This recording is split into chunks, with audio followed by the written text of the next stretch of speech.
Examen teórico del segundo parcial de Electrónica 1. En este caso resolveremos 6 ejercicios. Este es el primero de ellos, el cual dice: considera el circuito mostrado en la figura 2.1, o sea, ese de aquí, y nos da los valores de R igual a 1 kilo ohm, B Y igual a 0.6 voltios y RF igual a 20 ohmios. Para el inciso A nos dice que hay que trazar la característica transferencia del voltaje de salida versus el voltaje de entrada en el rango de menos 10 a 10 voltios. Para resolver este inciso utilicé el modelo práctico del diodo.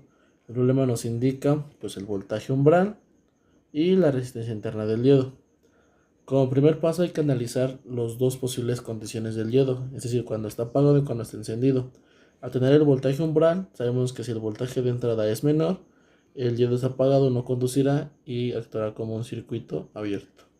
Cuando se supera ese valor umbral, ahora sí, el diodo va a empezar a conducir. Para obtener este caso se utilizó el modelo práctico del diodo, es decir, voltaje del diodo es igual a su voltaje de umbral más la resistencia interna por la corriente del diodo. A continuación aplicamos la ley de voltajes de Kirchhoff alrededor de la malla, aquí se puede ver, para obtener la ecuación de la corriente, que es voltaje de entrada menos 0.6 voltios entre la suma de la resistencia más la resistencia interna, pues 1020 va a dar. Una vez obtenida la corriente, utilizamos nuevamente la ley de Ohm para calcular el voltaje de salida. Es decir, voltaje de salida es igual a la corriente del diodo por la resistencia. Entonces, si sustituimos en lo anterior, nos va a dar, como tenemos aquí, al momento de sustituir, nos va a dar esta expresión, que el voltaje de salida va a ser igual al voltaje de entrada menos los 0.6 voltios de umbral por esta razón de aquí, que es la razón entre la resistencia de carga y la resistencia interna. Entonces podemos concluir que para voltajes menores que el voltaje umbral, pues va a ser una línea recta, pues en voltaje cero, ¿no? Pero cuando el diodo conduce, esta ecuación se asimila mucho a lo que es la ecuación de la recta, donde m al ser la pendiente, sabemos que esta va a ser la pendiente de nuestra ecuación. Entonces, aquí tenemos nuestra recta. Pasando ahora con el inciso B, donde hay que trazar la forma de onda de salida. En este inciso se presenta una onda senoidal como entrada de 10 seno omega t. Lo mismo que el caso anterior, cuando es menor que 0.6 voltios no va a conducir, y cuando es mayor a 0.6 voltios, ahí sí vamos a conducir. Pero a todo esto sabemos que ya tenemos el voltaje umbral, entonces podemos empezar a sustituir. Tenemos que 10 seno de omega t es igual a 0.6 para que empiece a conducir. Entonces primero el 10 divide, hacemos todas las operaciones y al final tendremos que omega t, que representa el ángulo, va a ser igual al arco coseno de 0.06, teniendo como resultado 3.44. Es decir, a partir de este ángulo es cuando empieza a conducir el diodo. Y al saber que el seno es una función simétrica, pues para obtener el ángulo 2 simplemente se lo restamos a 180 grados. Entonces ya tenemos los ángulos de conducción por si quisiéramos dibujar la onda del diodo. Para el siguiente punto del inciso B hay que calcular el valor promedio. Para ello se utiliza la definición matemática que tenemos aquí: el voltaje de entrada menos voltaje umbral entre pi por la relación anteriormente usada entre la resistencia de carga y la resistencia interna del diodo, obteniendo así un valor promedio de 2.93 voltios. Siguiendo, ahora tendremos la corriente pico. Como ya sabemos del inciso A, la corriente del diodo va a ser el voltaje de entrada menos el voltaje umbral entre la suma de las resistencias, en este caso nos da 1020. Y haciendo toda esa operación tenemos que la corriente pico en este caso va a ser de 9.216 mA. Y por último nos pide calcular el voltaje inverso pico. Este parámetro se define como el máximo voltaje inverso que debe soportar el diodo durante el semiciclo negativo, es decir, cuando Este, aquí el diodo permanece apagado y no existe corriente. En consecuencia, todo el voltaje de entrada va a estar en el diodo. Aquí se va a concentrar todo el voltaje cuando sea inverso. Entonces, como el valor pico de la señal es 10 voltios porque nos da 10 seno, es decir, esta es la amplitud de pico, pues podemos decir que el voltaje inverso pico va a ser de 10 voltios. Y este es el ejercicio número 1. Ahora continuamos con el ejercicio número 2, el cual es el siguiente. Nos muestra un circuito regulador con un diodo Zener y nos pide determinar corriente del Zener, corriente de carga, y debemos repetir la parte, pero ahora con una resistencia de carga más grande.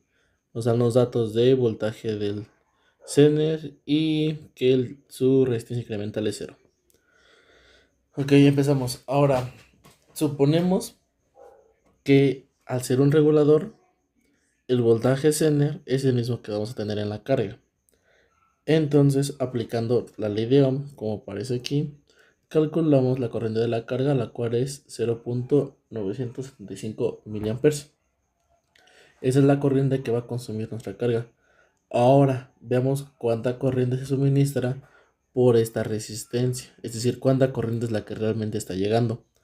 Aplicamos ley de Kirchhoff, es decir, tenemos la malla y despejamos tendríamos el voltaje de la fuente menos el voltaje de la resistencia menos el voltaje Cn, pero tenemos que el voltaje de la resistencia va a ser igual pues a la corriente de la resistencia, que es la que queremos encontrar, por la resistencia. Despejamos y obtenemos la siguiente ecuación y calculamos y nos damos cuenta que la corriente de la resistencia es 0.925 miliamperes.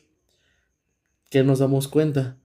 Que esa corriente es menor que la de carga, es decir, la corriente disponible, corriente que sale de aquí, no es la suficiente para alimentar tanto el diodo como la carga.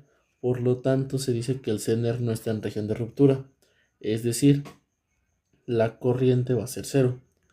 Al ser cero es como si ahora aquí tuviéramos un circuito abierto y podemos resolver todo esto de acá como un divisor de voltaje. Entonces tenemos el voltaje de la fuente por la resistencia de carga, resistencia más, y obtenemos que el voltaje es realmente 3.75 voltios, menor al del Zener.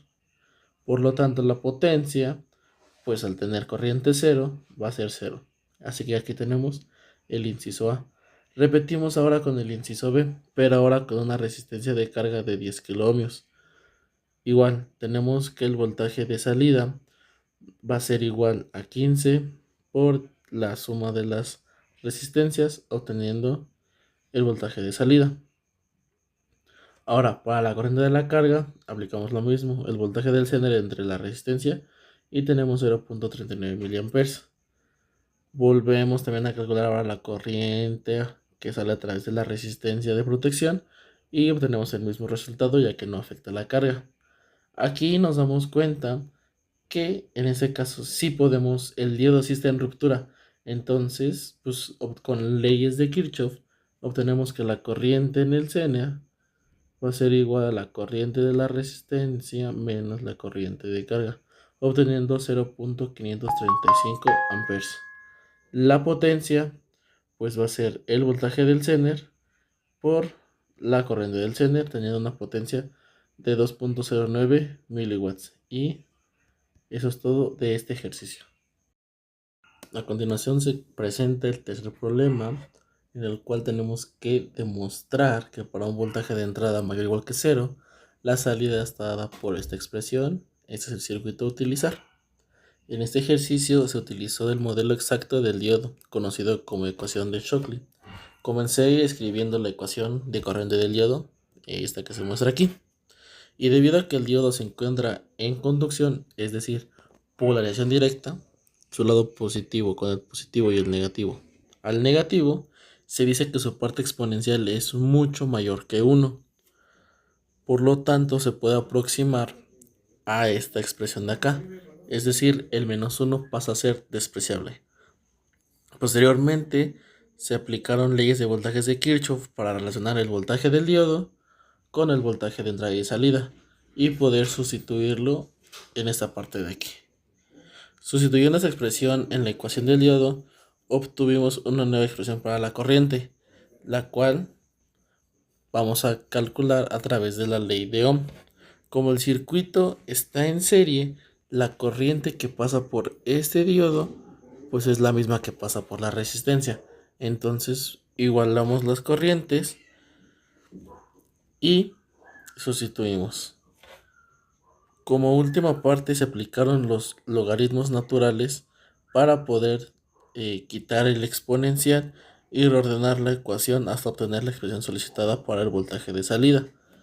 Aquí vemos cómo después de despejar el voltaje de salida con la expresión de Shockley ya reducida y aplicar el logaritmo natural, obtenemos la expresión demostrando que es correcta. Este es el cuarto ejercicio del examen, ya pertenece a la parte 2.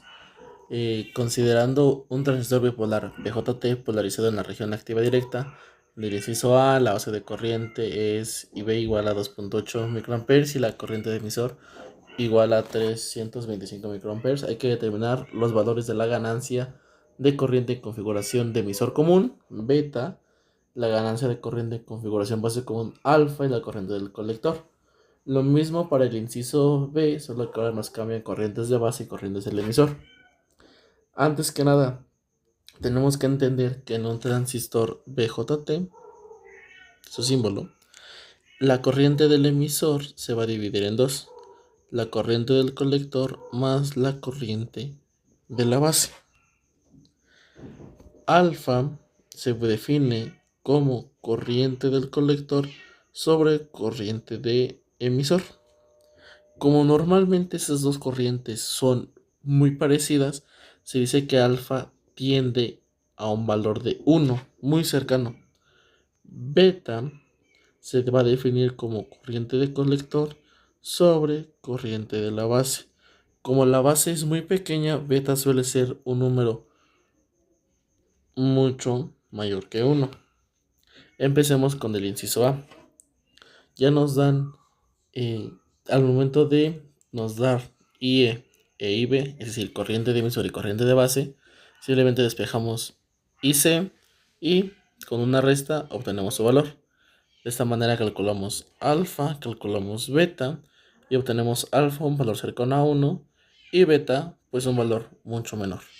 En este caso 0.9914 y 115.1. El inciso B prácticamente igual. Tenemos corriente de base, corriente de emisor. Simplemente despejamos la expresión dada al principio y con una resta obtenemos la corriente del colector.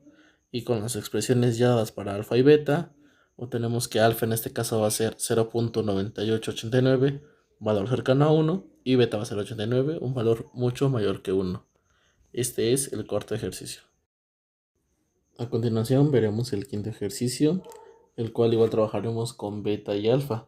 En este caso nos dan para beta, nos dan un rango determinado para un transistor especial y nos pide determinar el mismo rango ahora para alfa, además de que darnos una corriente de base y determinar el rango de esas corrientes ahora en el colector. Con la siguiente expresión podemos calcular alfa a partir de beta, entonces sencillamente solo sustituimos su valor para encontrar su valor mínimo y el valor máximo de alfa. Como vemos es un valor muy cercano a 1, prácticamente 0.991 y 0.994. Entonces así obtenemos este primer resultado. Ahora, sabemos que tras la definición de beta, tenemos que corriente del colector va a ser igual a beta por la corriente de base. Ya tenemos estos dos datos, simplemente sustituimos y obtenemos ambos valores para la corriente del colector, siendo la primera 5500 microamperes y siendo la segunda 9000 microamperes, ya un aproximado 9 miliamperes, y esta última 5.5 miliamperes.